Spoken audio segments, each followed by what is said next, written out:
The world of Avalon sure has been jumping the past few weeks. A superpowered Bron now rules the Raven Nation and has been preparing to strike back against the invading Heron forces. His tactician, Mai Shen, who is secretly a member of the godlike First, killed her Heron counterpart, Burned Rex, last issue. Prince Kai and Princess Elena of the Herons have struck out from their foothold in the Ravenlands, hoping to strike at the Raven capital and end this war. They are encouraged to do so by Burned Rex, who is actually Mai Shen in disguise.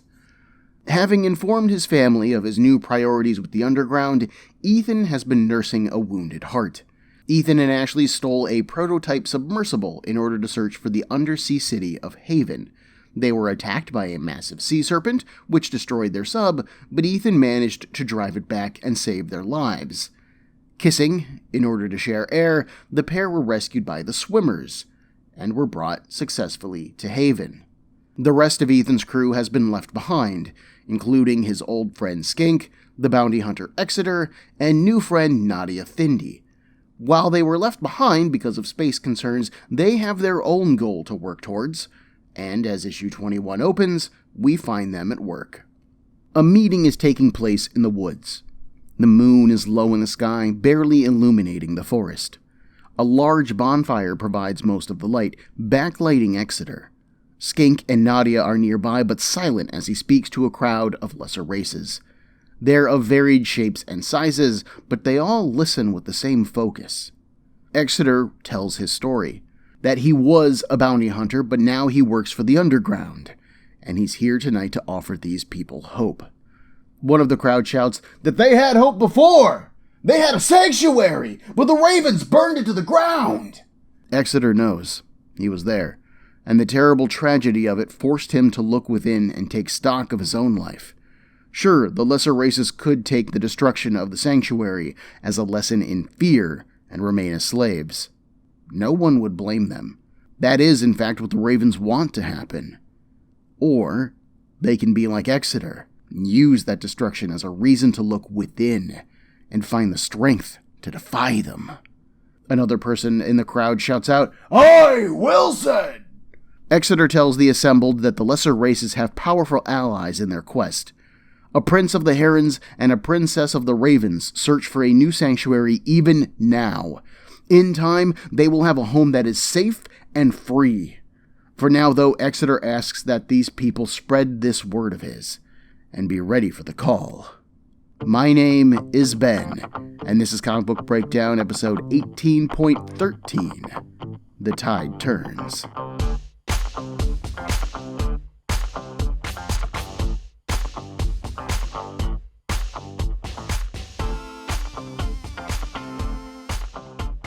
As Exeter's speech wraps, we pan over to Nadia and Skink. She's touched at this quest, saying that the blight of slavery should never have been allowed to exist. Ethan and Ashley certainly seem to think so, Skink says, given the dangerous journey that they've undertaken. He's clearly nervous about them being out of his reach and influence, and he grimaces at the thought. But this has always been about Ethan learning to stand on his own. And then we move over to Ethan and Ashley, so let's stop for a second. There's a slight change here, and it is in our artwork. Artist Brandon Peterson draws our opening 4 pages, covering all of the scene that we just did. Peterson is an industry veteran, launching one of Scion's fellow titles, the magic-based Mystic. Mystic was also written by Ron Mars, and so the pair definitely work well together. Brando, as he often signs his work, has a very fluid use of line with lots of rounded, soft shapes. His lesser racist people are much more monstrous looking than Cheung's, but they do remain humanoid in shape. The entire scene works very well. It was just a bit jarring to see Brando's artwork here when I first opened the issue. I had totally forgotten about this scene.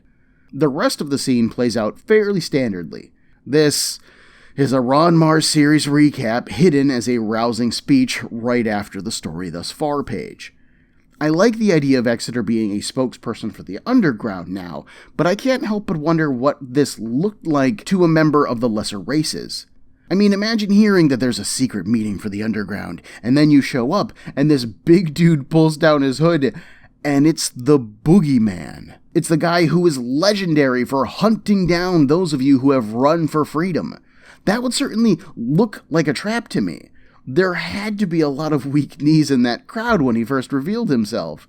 But the speech works well otherwise, and it fits in with Exeter's arc and behavior. I love the life that Brando puts into Skink's face when he tries to play off his nervousness. He's much more animated than Cheung's depiction of the character normally is.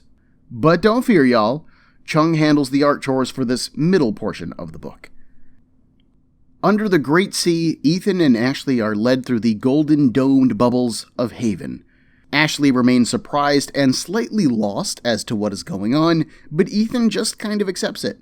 Whatever the swimmers did to them, it allows for them to breathe and communicate. It works, and that's all that matters to him.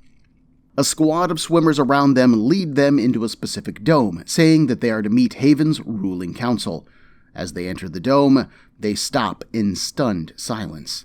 A semicircular basin, dotted with coral, is the closest thing that we have to a floor. Its bottom is lost in a yellow glow, our main source of light. The arched walls allow easy access to the rest of the sea and look vaguely organic. I would guess that they are coral too, possibly grown in specific shapes and artistic designs.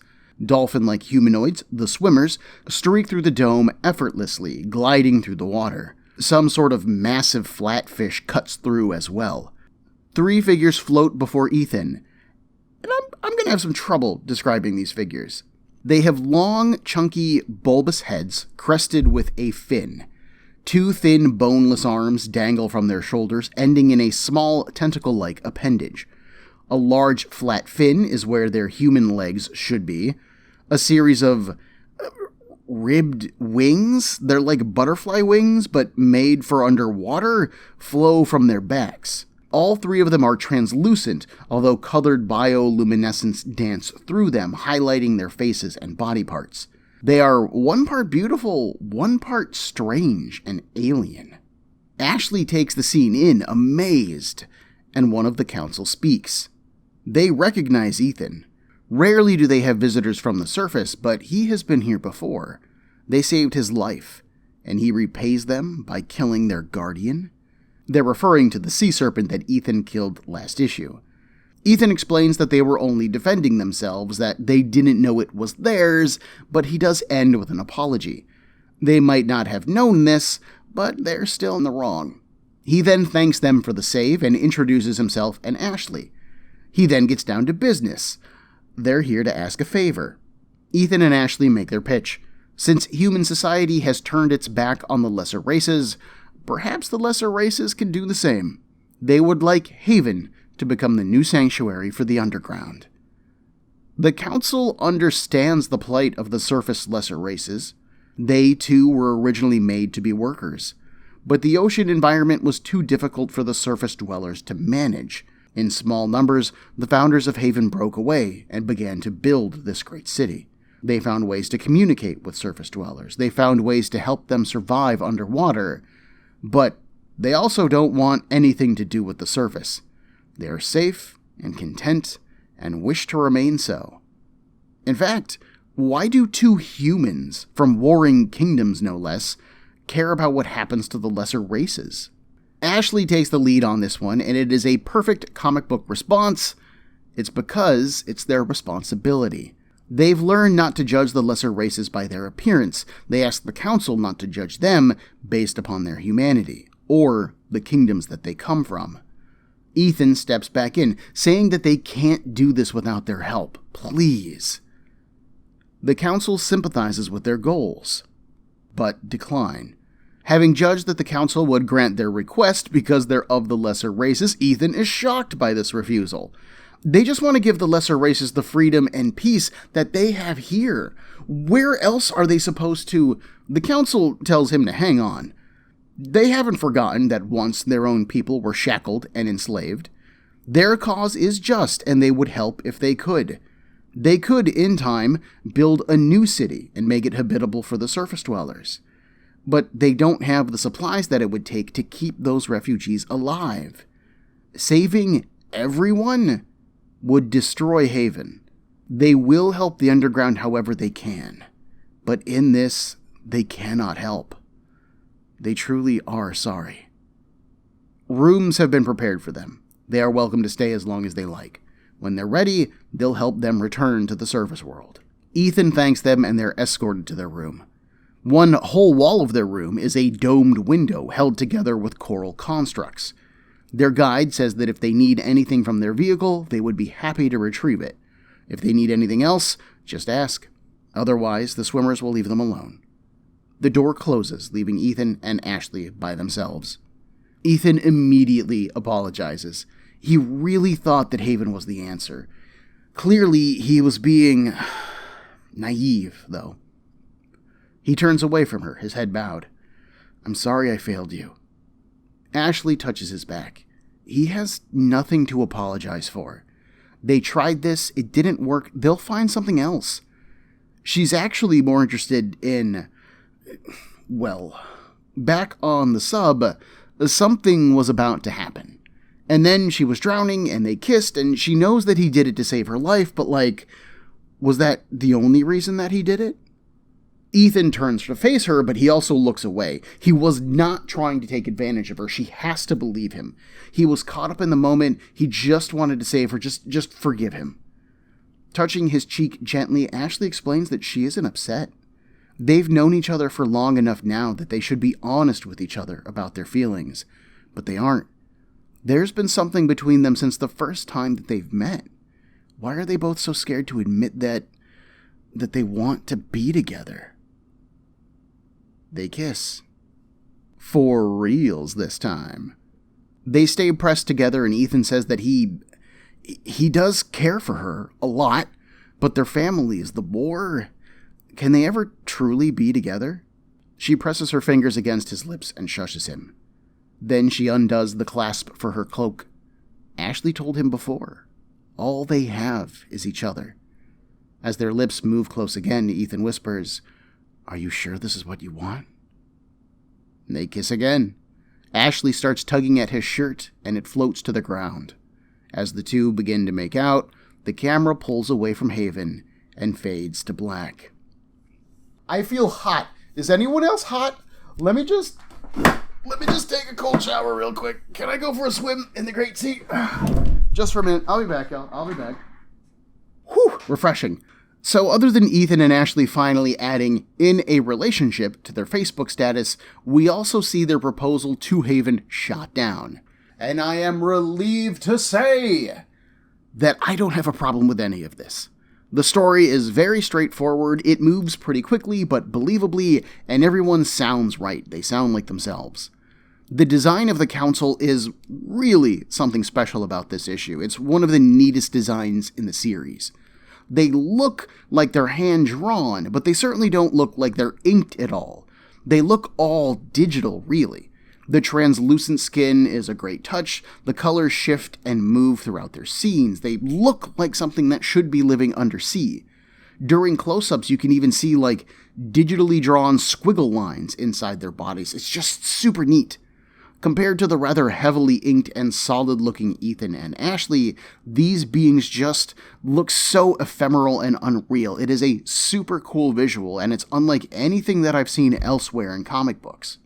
I remember suggesting back on the cross-gen message boards that the underground wasn't underground at all, that Mars had introduced Haven in issue 5 to hint at their real home, the underwater city. Where better to hide, after all? And I was on the right track, although ultimately I was also wrong. And having Haven turn down Ethan's request makes sense logistically and from a story perspective. If everyone is going to be living underwater, you kind of have to do a lot of story work to get anyone back out of the water and onto land and dealing with surface world problems. Heroic fiction requires conflict, and if Haven had said yes, we would have very little conflict moving forward in this book. But this failure also hits home for Ethan. He just abandoned his family in order to help the underground, and he didn't deliver. He already fears that his family is disappointed in him, and now he has disappointed Ashley. But of course, he didn't actually disappoint her. Ashley has been working with the underground for some time. She knows that they aren't going to save the lesser races overnight. This idea was a good one. Just because it didn't work doesn't mean that there isn't a solution out there, which is a solidly good attitude. When I'm going through one of my depressive funks, I'm often like Ethan, hating everything that I do no matter what kind of challenges I'm facing. Thinking like Ashley does here, focusing on finding new solutions, helps a lot. And then we have them sealing the deal. And it's kind of important that it happens here and now, in this particular moment, in this particular environment. On the road, running from Bron's forces and other natural threats, traveling with Exeter and Skink, and now Nadia, no way would these two get a moment to kiss, much less do more. Plus, there was a war going on the surface. But here in Haven, everything seems so far away. They're safe, they're together, they're totally alone, save for one another. So having some privacy goes a long way towards this confession, I think. I wouldn't be comfortable making out in front of a large dome window that any swimming member of the lesser races could pass by, though. No, thank you. The issue ends with another nice bookend segment. Brandon Peterson returns to chronicle Kai, Elena, and the Heron forces march through Felgard Notch.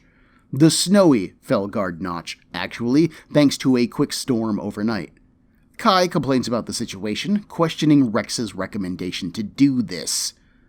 Rex holds to his guns. Kai agreed that passing through Felgard was faster, and that the Ravens would never suspect such a move. Surprise is on their side. Kai then wishes that Ethan and his power were added to their own. Instead, he's off with that witch being an idealist. Ethan is not necessary for victory, Rex assures the prince. Their army is strong, and their scouts have gone undetected. They are in an excellent position right now. Hopefully it stays that way, Kai growls. He doesn't want Bron to know that they're coming until they're on top of him. Rex smiles smugly. Oh, don't you worry. Everything is going to go smoothly. We then bounce over to King Bron, Prince Court, and the Raven army, who are lying in wait in the hills around Felgard. They're being masked by hologram generators. Despite Court saying that most of the Herons are in position, Bron wants to wait until they are snug in the trap. What about my Shen? Court asks. You'd think having our military advisor on scene would be a useful thing in a, military conflict. Oh, don't worry, Bron replies, his scarred eye glowing red. She's here. As with our previous scene, this is pretty much exactly what it looks like. Mai Shen is disguised as Burned Rex, leading the Herons into a trap. We saw this set up last issue, and it is moving along. The only real thing of note to me is Kai wishing for Ethan's power on the battlefield. This is a reasonable ask, in my opinion, and Ethan would be a great asset in field combat.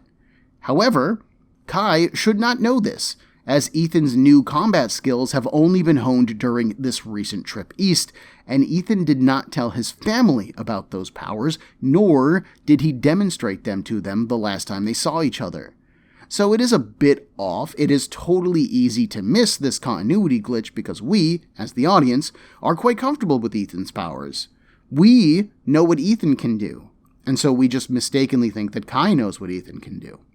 A special thanks to Brandon Peterson, as well as additional inkers referred to as Ethan's embellishers, and additional colorist Jason Lambert. My guess would be that these folks largely did the Peterson pages, as Cheung, Hillsman II, and Ponsor still get the main credit for their portion of the issue. Now, I had thought about running Scion episodes until the end of the third arc, and having broken down issue 21, we are at the end of the third arc. But it doesn't feel like we're at the end of the arc, right? We still have a looming battle just waiting for us. So I have to cover issue 22 at least, right? Yeah, I do. I have some thoughts about how Mars paced this arc, but let's cover the issue first, then we'll close this arc out. Issue 22 retains Ron Mars as writer, but this time it features Carl Moline, John Dell, and Matt Milla as the art team. The cover is a Bron-focused number, actually a direct reference to the cover of issue 6, which featured Ethan during the Battle of Point Corday. It just has Bron instead of Ethan, and the placing of the characters is mirrored too, so that's fun. If you put the two covers together, It doesn't form one image, but you can see that it is a direct mirror of each other. It's really neat, actually. This is the kind of cover work I like to see. Issue 22 opens with a single-page collage that covers the broad strokes of Scion. Ethan, his sigil, we got Bron, Mai Shen, Ashley. Narration over the images once again recapping the series. And that recap continues on to the next page. And yes, we did have the story thus far page immediately before this page. We find Skink and Nadia sitting along a rocky stretch of beach, resting on a fallen log.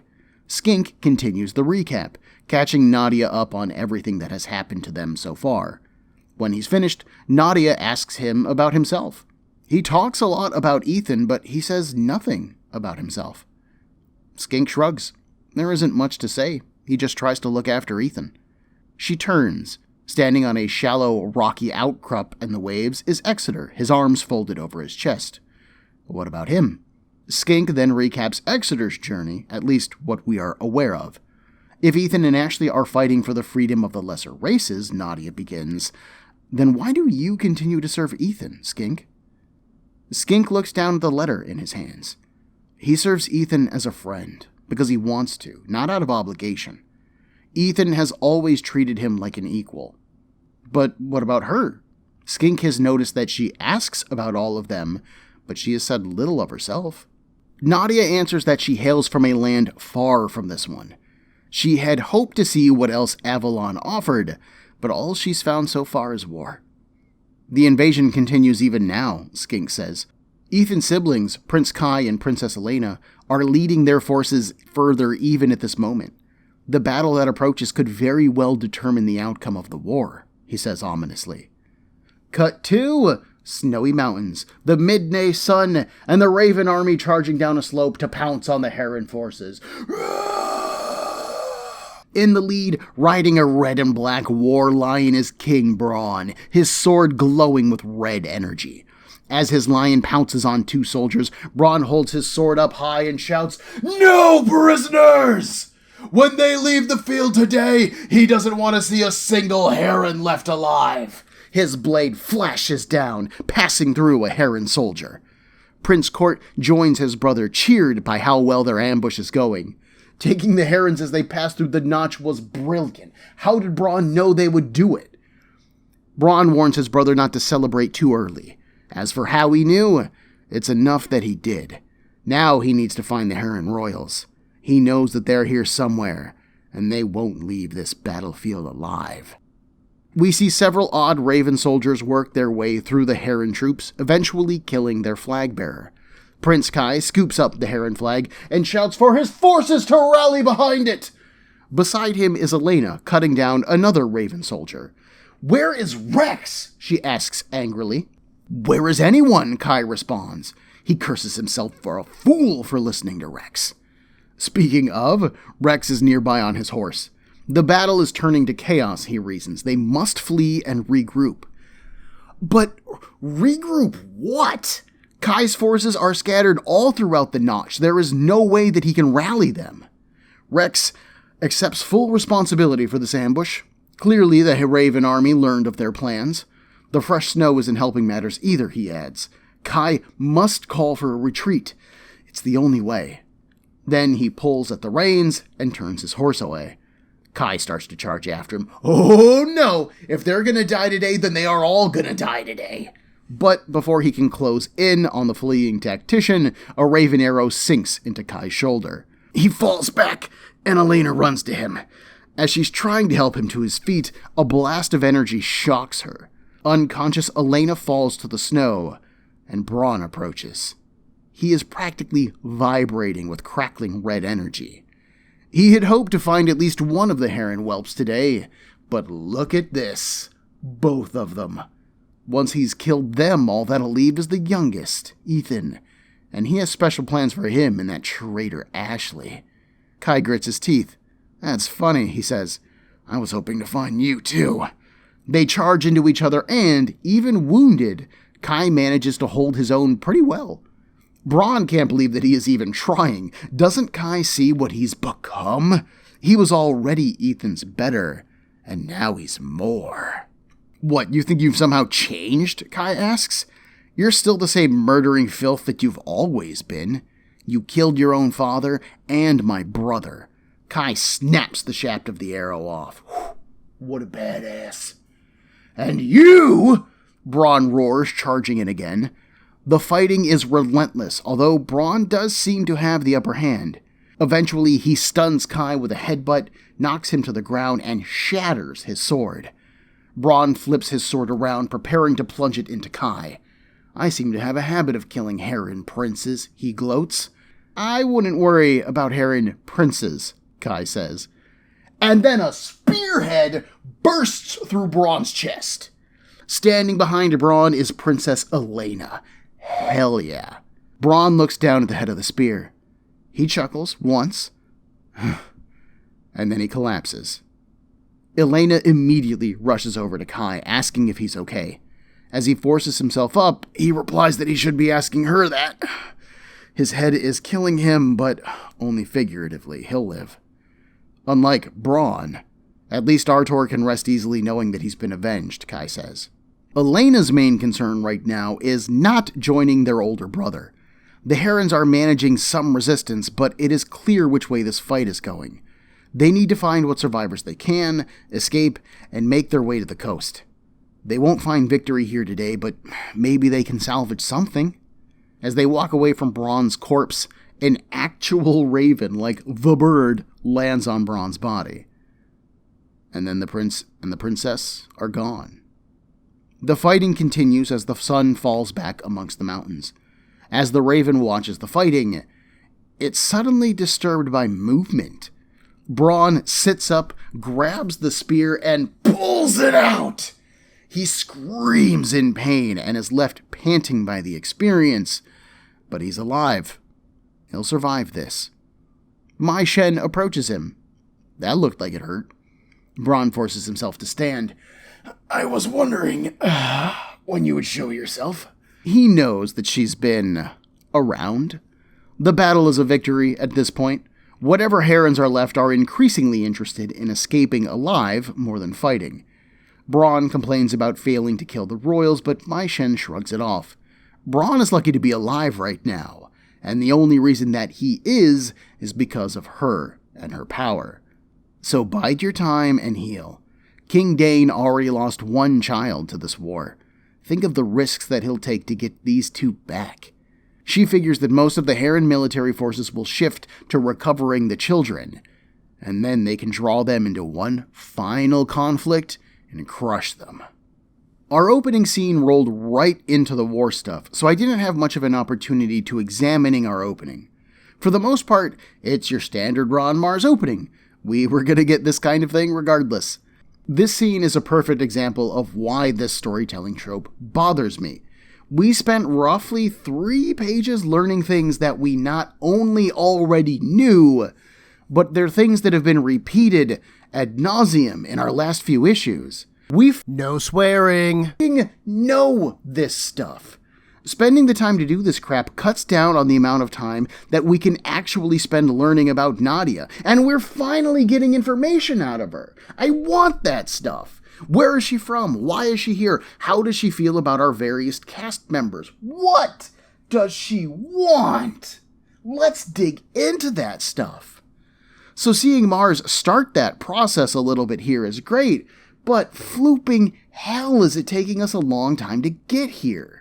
The battle scene stuff all works well, which is quite a relaxing thing to report.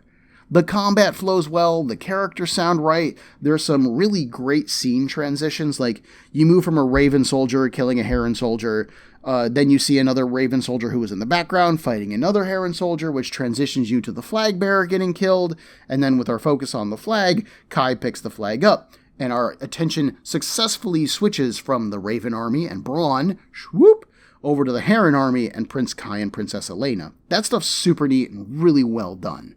Overall, the fight stuff is all a really strong scene. Between the last issue and this one, Mars has delivered some pretty good comics. I'm glad to see this arc pull together a bit more. I especially love Princess Elena being the one to run Bron through. She has been the least concerned member of the Heron family with avenging Artor out of all the kids. Elena has been more focused on the war and protecting her family, not dreaming of vengeance. Overall, she feels very practical, and I think her focus makes her a better leader than Kai or Ethan. I'll say it.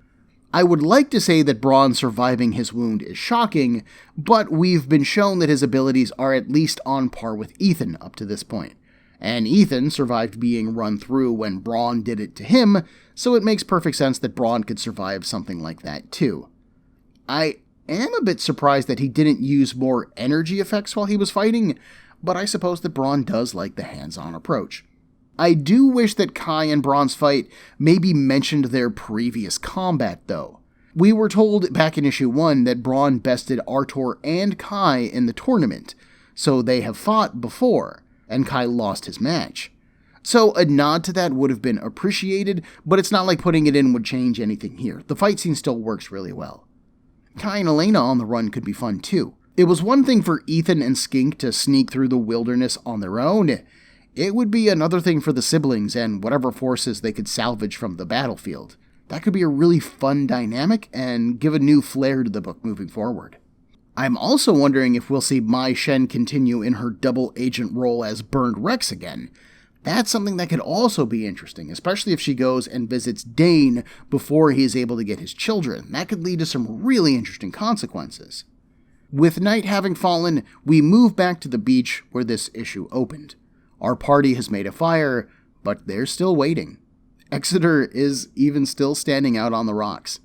Eventually, though, calmly, Skink points at the sea. There. Ethan and Ashley rise from the water, silhouetted by moonlight. Everyone closes in, Nadia telling Skink that his concerns were unfounded. Ethan's fine. As she approaches the others, Skink smiles and tosses Ethan's letter into the fire. He knew that he would be. As Ethan and Ashley exit the water, they're holding hands. Of course, Ethan apologizes for making them all wait, but no one was bothered by it. They're just happy to have them back. And Skink notices the locked hands. Both of you, he adds. They have the swimmers to thank, Ethan explains. They ferried them back to shore with their own submersible. They have a whole fleet of the things. Exeter offers Ashley his cloak, and they all gather around the fire. So what happened? Will Haven house the lesser races, they ask? Ethan explains that they can't, although they will help however they can. Exeter reports that their own task was a success. The eastern lesser races are ready to rise up when they give the word. They just need somewhere to house them. Ethan and Ashley talked about that. Since there's no place in the east or west for the lesser races to live free, they're going to have to make their own. And they'll do so by claiming the Tournament Isle. The place where our story and this war began is where they're going to make their home. And that is a neat idea. The Tournament Isle lies roughly halfway between the two nations, and it is considered neutral territory. Neither the Ravens or Herons have a claim on it, so it's a clever choice. We didn't get to see much of the island when we were there, so I'm not sure if anyone lives there or not when the tournament isn't going on, but I suppose if anyone did, they probably wouldn't be loyal to either nation. There's gotta be people who don't want to be a part of either side of this conflict, right? Not that they would be happy having their, little island paradise invaded by the lesser races, but I guess we'll see what happens when we get there.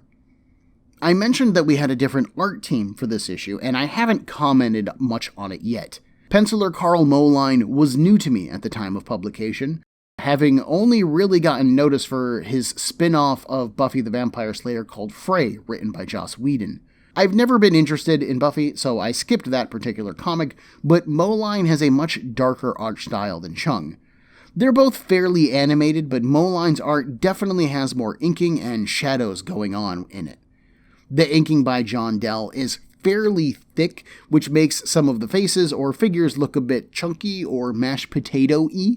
There is a pretty cool single page of Bron and Kai fighting, though, where there's no panels on the page. It's just them fighting in a vaguely Z shape across the piece of paper. It almost looks like slowed down animation, and it works well conveying the fight.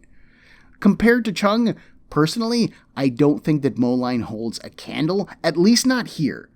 Moline would go on to draw CrossGen's horror comic, which was called Route 666, and I think that book is seriously slept on by people. Route 666 is a sleeper hit. I don't think that the horror genre is one that transfers well to comic books, personally, but the creative team on Route 666 did a pretty great job, and Moline's artwork shines on that book. It's really great. Cheung actually does a fill-in issue late in Route 666's life, and I don't think he does a good job on the book as Moline does. Some people are just meant for certain tones of comic book. So I won't lie, this third arc of Scion is really uncomfortable for me. The beginning of it, the first 3 issues or so, are things that really stuck with me. Issues 15, 16, and 17 are embedded in my memory pretty well. Although I don't think that 17, the attack on Tyrus's lab, is particularly well done, the focus on Exeter was new, and it's something that I wanted to happen. Exeter doesn't get enough screen time in this book, in my opinion. Issue 15 and 16 work well, largely focusing on Ethan and his relationships to his allies, Ashley and Exeter. They both look good, they are dramatic AF, they have strong character work. I like these 2 issues. But issue 17 is also where the writing on this arc begins to lose me. 17 presents us with mixed messages regarding Exeter. We're told that he's a better person than Tyrus, but he is also a monster incapable of forgiveness. You could call Exeter a layered being, capable of great compassion for those he cares for or for innocence, but who is also capable of terrible deeds like the killing of Tyrus. But this book has always presented the death of evil men as a good thing. We spent a whole arc planning to kill Bron after all. So if Exeter is a monster for killing Tyrus, then so is Ethan for his attempt on Bron. This particular issue kind of trips up the overall stories and theming of Scion, and that's something that bothers me. Issues 18 and 19 keep the theming fine, but they just cover Ethan visiting his family and little else. There's just no plot movement on these 2. These issues feel like one issue that was split in half for some reason that I just don't understand. Ethan's story goes nowhere in these 2, other than Kai speculating about Ethan's potential motives.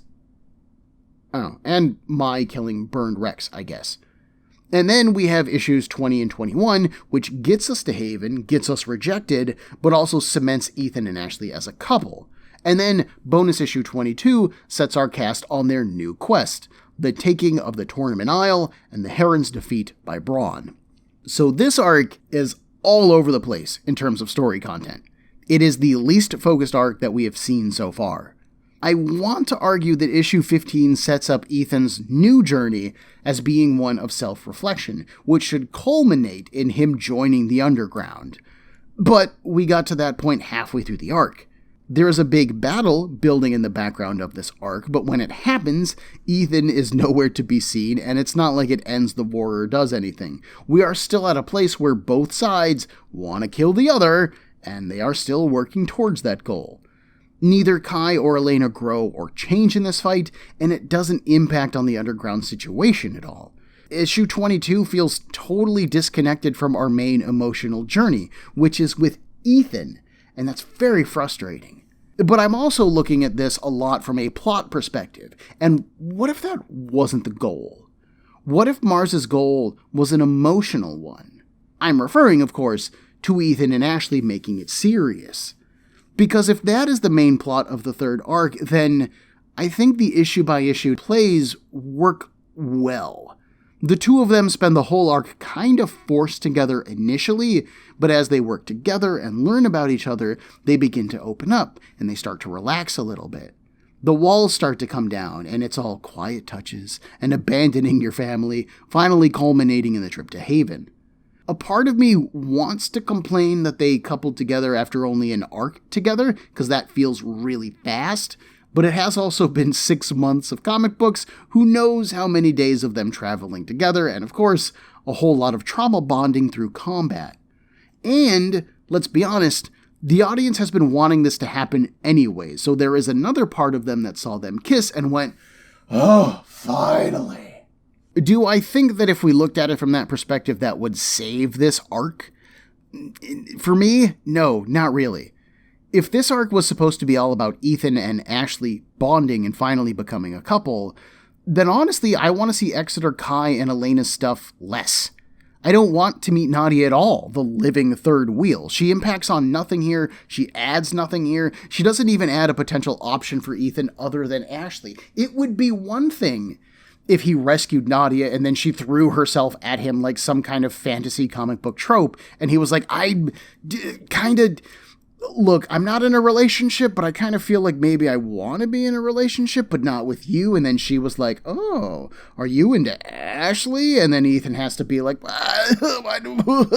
like if this was Scion the anime or Scion the manga, things would definitely have played out a lot differently if that had been the case. Overall, I would like this arc to feel more like our first two arcs, which felt like proper arcs and not just series of paired issues that were collected together in the same trade paperback. I still wouldn't call these bad comics. Like I said, we open and close really strongly. It's just the road between them is unpaved and it's kind of bumpy. This is definitely the weakest arc of Scion so far. God, it hurts me to say that. But that's how I feel. Next time, the Underground stakes their claim to the Tournament Isle, but doing so puts them smack in the middle of the Raven Fleet on its way to crush the Herons, and the Heron Fleet on its way to save Kai and Elena. Caught between these two great powers, what can Ethan do? And can he survive what he plans to do? Join me in a week for Comic Book Breakdown, episode 18.4 of Scion, A Space Between. Everyone, there are a million podcasts vying for your time and attention, and I'd like to thank you for listening to mine.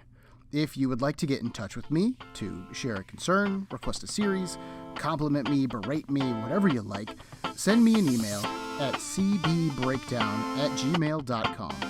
Otherwise, thanks for listening.